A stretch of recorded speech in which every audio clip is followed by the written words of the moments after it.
Assalamu alaikum, kids. I'm Miss Zahra, And I'm Miss Sarah. Welcome to Adventures of Muslim Kids, the podcast where kids just like you take center stage and become the storytellers. Each story is packed with fun, wild moments, and sprinkled with lessons from the Quran, the Prophet, and his family, peace be upon them. Because being a Muslim kid can be your biggest superpower. Let's hand it over to your favorite adventurers to show you how. Salam! I'm Ahmad. And I'm Zaynab. Get ready, because the adventure starts now.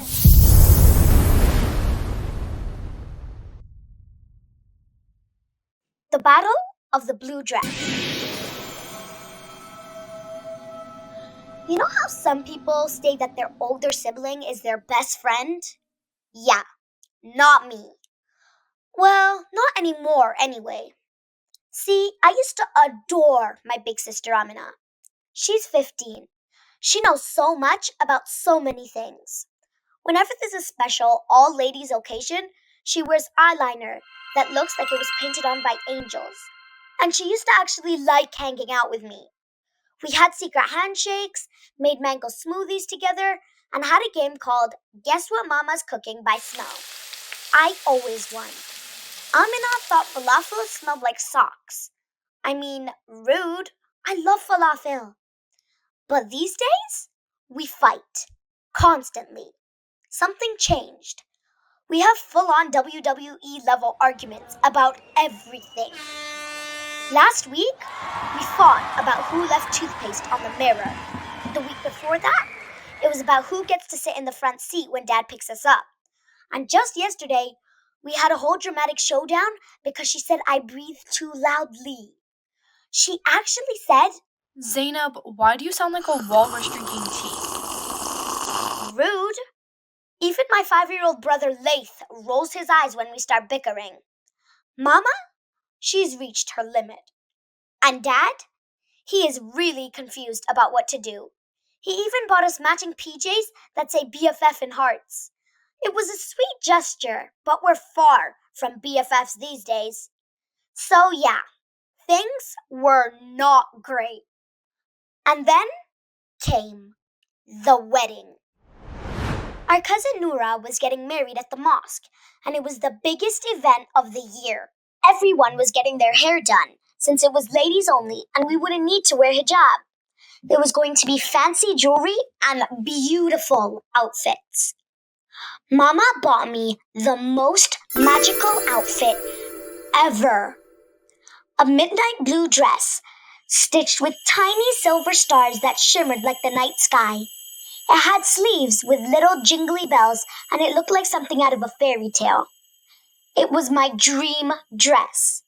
And then Amina said something that made my toes curl in fear. A terrible, terrible thing. She said, Oh wow, that dress is perfect. I'm wearing that to the wedding. I blinked. I gasped. I may have dropped my spoon into my cereal. What? I shouted. You can't wear that. It's mine. I look more mature in it. It's giving classy. It's giving elegance. It's giving... She said, flipping her hair. It's giving dress thief, I hissed. That's when the shouting started. The insults. The dress tug of war. I even hid it under my bed, but she found it. She's sneaky like that. Mama intervened, but we didn't hear her words in our anger. And in no time, Mama set her foot down and said, That's it, Amina. You'll wear something else. But of course, Amina wasn't having it. Why does she get everything? I'm older, and it fits me better. Then the doorbell rang. That's when Khala Anisa Diab entered the story. Wait, did you hear that? Hold up. Got siblings? Then you need our free sibling scenario game. It's like a drama class, but with your brother stealing your fries. Get it in the show notes or from our Instagram bio for free at Adventures of Muslim Kids. Now, back to the show. She was Mama's best friend from childhood. She had come to visit for a few days and smelled like jasmine and mint tea. Khala Anisa isn't just any auntie. She's a faith-based mental health professional. She helps people understand their feelings and brains, and she helps parents not lose their minds with all the things we kids do. She also has the softest voice ever, but she can make a room go silent just by raising her eyebrows. Sounds like there's a lot of fire in here. She said, sipping her tea calmly, while we were basically having a wrestling match. Mama sighed. Can you please talk to them? I'm this close to donating that dress to the masjid. We froze. Emergency mode activated. Khala Anisa sat us both down. Okay, girls, sibling fights are totally normal. But if we don't learn to manage the feelings underneath, it just gets worse. We were both kind of annoyed at first. I mean, therapy? During a dress crisis? But then she said something interesting. Do you know how Prophet Yusuf alayhi salam handled betrayal and emotions? She asked. I frowned. Did his sister steal his dress too? Amina snorted. Khala Anisa smiled.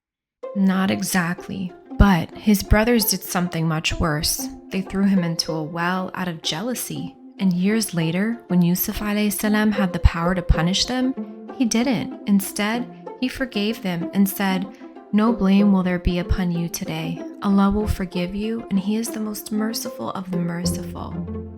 I looked at Amina. She looked at me. Khala Anisa continued. Prophet Yusuf alayhi salam had every right to be angry, but he controlled his emotions.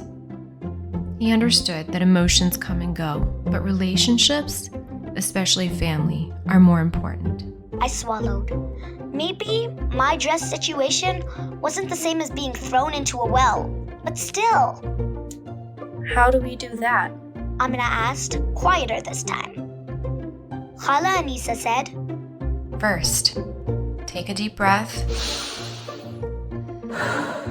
When we're upset, our bodies react before our minds do.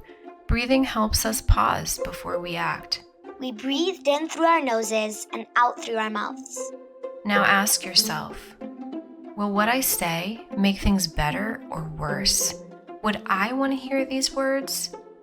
I thought about all the times Amina had called me annoying. It always stung. Did I want to do the same to her? Then she gave us each a small notebook. Write a letter to each other. She said, Tell your sister one thing you appreciate about her, your dua for her, and how you hope your relationship will change. Amina looked unsure. I felt nervous, but we both took the notebooks. Later that night, Amina came to my room. She handed me her letter. Dear Zaynab, I hope we can be friends again like before. I'm sorry I made you feel small and tried to take your dress without your permission. You're actually really cool, and I appreciate your sense of humor and how you always have a smile on your face. My dua is that we grow closer again and always have each other's backs. I don't want us to turn out like the brothers of Prophet Yusuf. Love, your not so horrible sister, Amina. I smiled so big it hurt. I gave her my letter. Dear Amina, I've always looked up to you, even when you call me a walrus. I think the way that you wear hijab is really beautiful, and I love the way that you give me such warm hugs, back when we would hug more often. My dua is that we learn to fight less and laugh and hug each other more.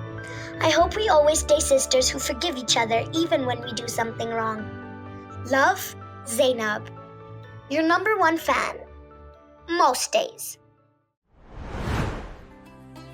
The next day at the wedding, Amina wore a stunning emerald green dress that matched her earrings perfectly. And me, I got to wear my midnight blue dress, jingling with every step. Amina helped me get ready, and then she did the most unexpected thing. Zaynab, I have the most beautiful necklace that will match the midnight blue in this dress. And then she let me borrow a silver necklace with a deep blue pendant. It was gorgeous, and it really did match perfectly. Thank you so much, Amina. This is gorgeous. I hugged her with all my might. We laughed so much till we cried, and we ate way too much cake and baklava. As we sat on the decorated stage after the wedding, tired but happy, Khala Anisa smiled at us. You know, emotions are like waves. They rise, they crash, but they always settle. If you react when the wave is at its highest, you'll get pulled under. But if you pause, breathe, and let it pass, you'll be able to think clearly. I nodded, thinking of how angry I had been just a day ago and how silly it seemed now. Then she added, Imam Ali alayhi salam said, anger begins with madness and ends in regret. That's why the strongest person isn't the one who wins an argument, but the one who can regulate their emotions before they say something hurtful. Amina squeezed my hand. I think I'm gonna start using my coffee filter for my words. I grinned. Same. But I'm still choosing the nasheed for the ride home when Dad picks us up. Amina groaned. You just had to ruin the moment, didn't you? Khala Anisa laughed. Progress, not perfection, my dears.